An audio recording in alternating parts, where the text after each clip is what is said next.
Okay, Maria. Well, thank you for inviting us here today at Venture City. It's, so, can you tell us something about what is Venture City and how did you guys started it? Yeah, so the Venture City is an early stage venture fund. So that means we invest in startups early stage. We have two funds for pre-seed and seed. So that's the early stage companies that have just started out, and usually we start with like 150,000 to 300,000 roughly. And then we have another fund for Series A companies, so they have already a little bit of traction, and there we support with a check normally like 1 to 3 million. And yeah, we are female founded 5 years ago. Laura and Clara started, and it's really interesting because they had the vision of Miami to the world and like really having this as a hub or gateway to LATAM as well as the US. And we're super proud that now we're spread out. We have a big office here in Miami. Then we have a campus in Madrid. We have an office in Sao Paulo and SF. And we have some individual people in like New York, Chicago, I guess like every company now after the pandemic. Yep. Yeah, that's us. Yeah, I think what you guys are doing is amazing. And yeah, so today we have an open campus. I see a great turn up. How has it been so far? Amazing. I mean, so for any venture fund, it's about getting the best deal flow, meaning meeting founders, meeting interesting startups. And I think there's different ways of doing that, but the Venture City is really all about an inclusive ecosystem. Everyone who works at the Venture City has either been a founder or an operator at companies like Facebook, WhatsApp, Ipsy. Our nature is really to combine founders and investors. So it's great for us at the open office hours or like at a campus to just mix that and have an organic way for investors and founders to meet. And are these companies, are they mostly based in Miami? It's interesting because so we're not purely investing in Miami, right? I mentioned we have this global setup. But we have seen over the last couple of years definitely an increase of deals coming from Miami.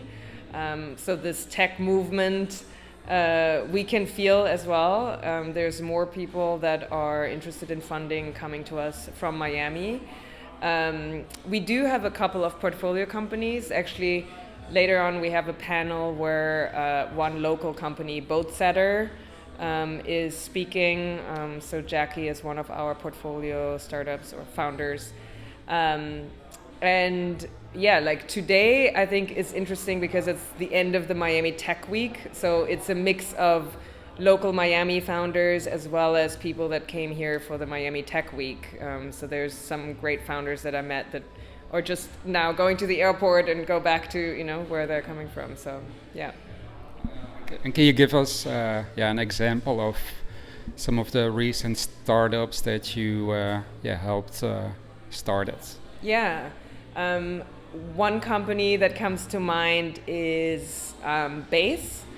It's like a company that does at-home testing. And so you can, with a blood test, it sounds very similar to Theranos, in case you've heard of it. Yeah. However, the big difference is they have they partner with facilities, so with existing labs, and have professionals do that. But it's really amazing because they put the data of those results into the hand of the customers and improve with that sleep, fatigue, and give insights about your body. That's one example, like how to democratize health. Another example, Simply Root. It's a startup from Chile. They already operate in like a dozen of countries in LATAM. And it's a logistics company. They use AI and with that they get the best route in terms of cost, speed, and also it reduces emissions. And they are expanding to the US now. So that's a typical startup that, starts in their home country, expands, and now is going to the US. And the other way around as well. That's amazing. So a lot of different sectors that you help get started. You already mentioned we're in Miami Tech Month, so a lot of events. Where do you feel like everything is heading? So the mayor was talking about Miami is the tech hub of the world. They call it the new Silicon Valley. But where do you think things are heading? I think it's a very interesting time for Miami, and the way we see it is like talent has no zip code, and companies have no border. And I think the vision that Clara and Laura had with setting up the office here in Madrid, it was really about this gateway and opening up to other markets. And I think that's where it really also goes in terms of like investing in startups. I mean, we hear from so many people, they started their business in Mexico, but now moved to Miami because it's a great way of like operating from here, but also having an eye on the US customer already. Same in Europe, there's a lot of movement. People can work from anywhere. So we're really excited about this like borderless company structure, and not just in terms of geographies, but also in terms of sectors. Web3, we've done a handful of investments in Web3.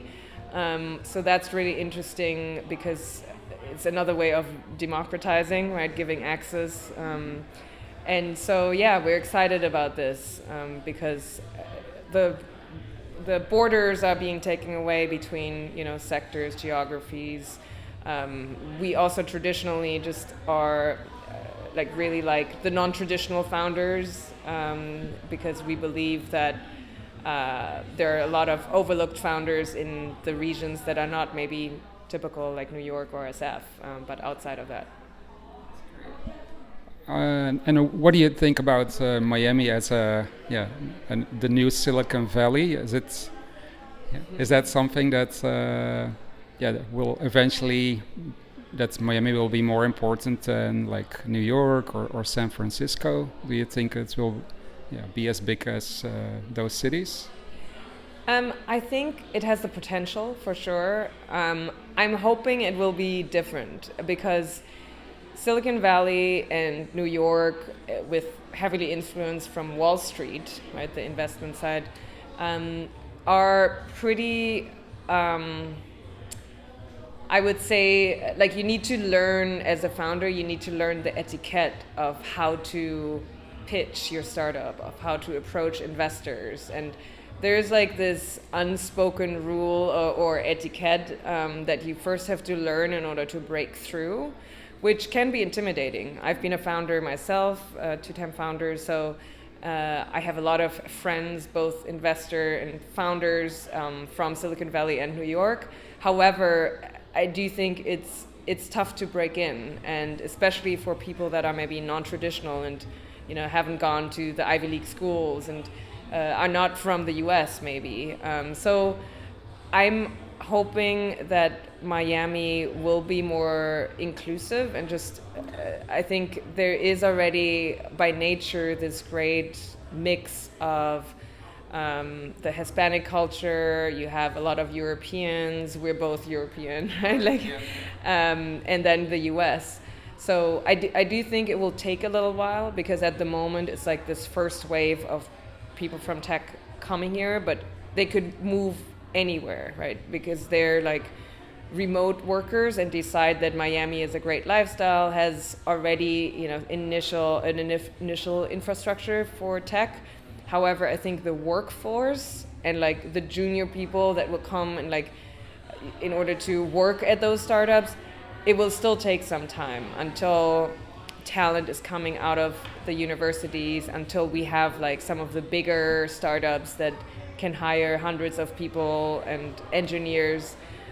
But there's definitely a lot of efforts on all fronts, on like the public sector, from the public side, in terms of education, school, the mayor, and then from the private side, I mean, Microsoft just announced they're coming here. Like, there's a lot of movement, so I'm hopeful that it will become a hub for sure.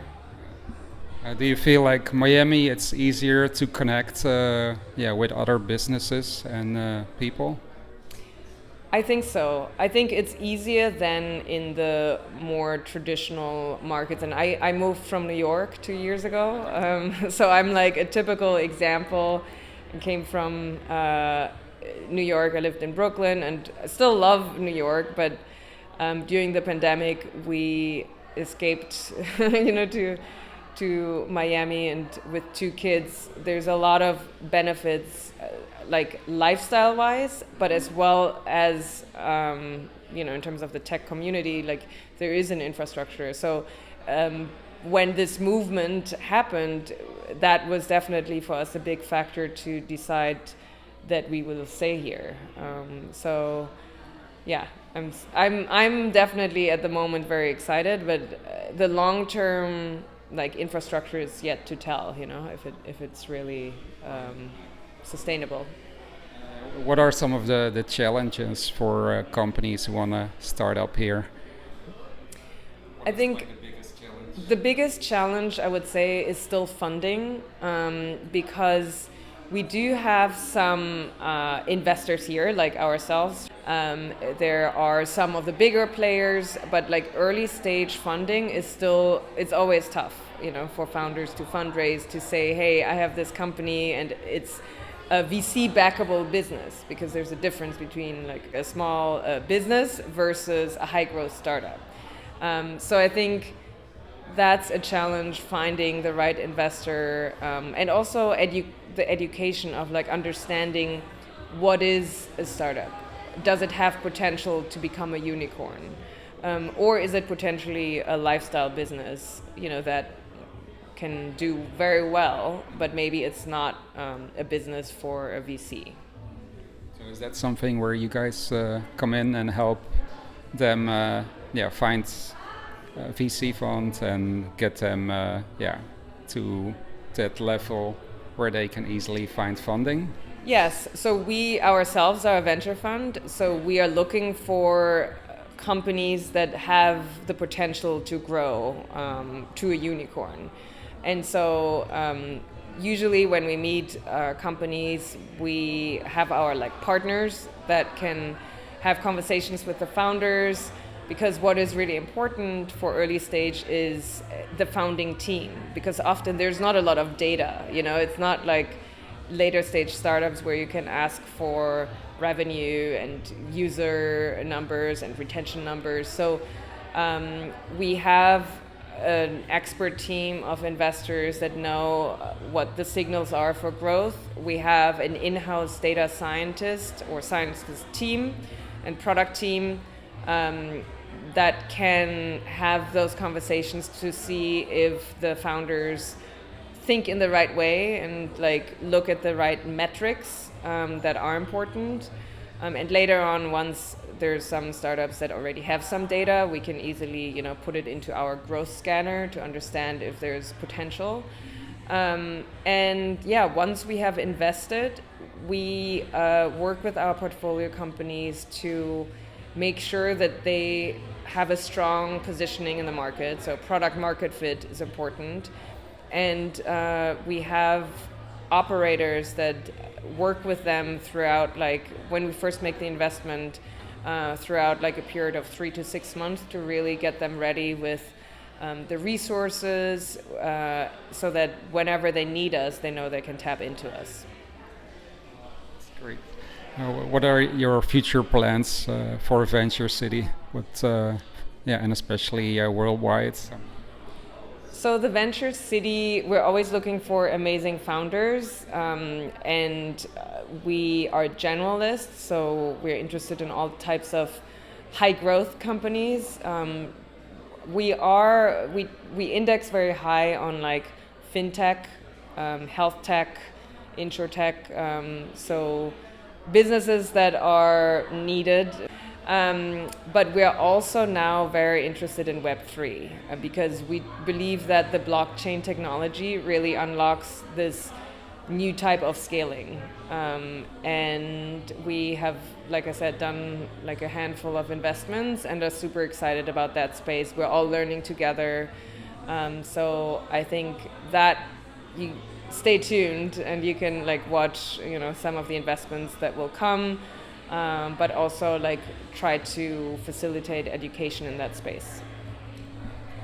So, and where can people, find you guys and get started, work with you guys? How do they just contact you, or how does it work? Yeah, you can. I mean, we're on all the different social networks. You can follow us on LinkedIn, Twitter. And happy to reach out to me directly. My email is marie@theventure.city.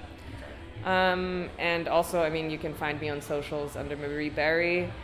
That's great, awesome. Well, I like what you guys are doing, and today's event is great. And I can't wait to see what you have planned for the future. So good luck. Thank Thanks. you. Thanks. Thank you.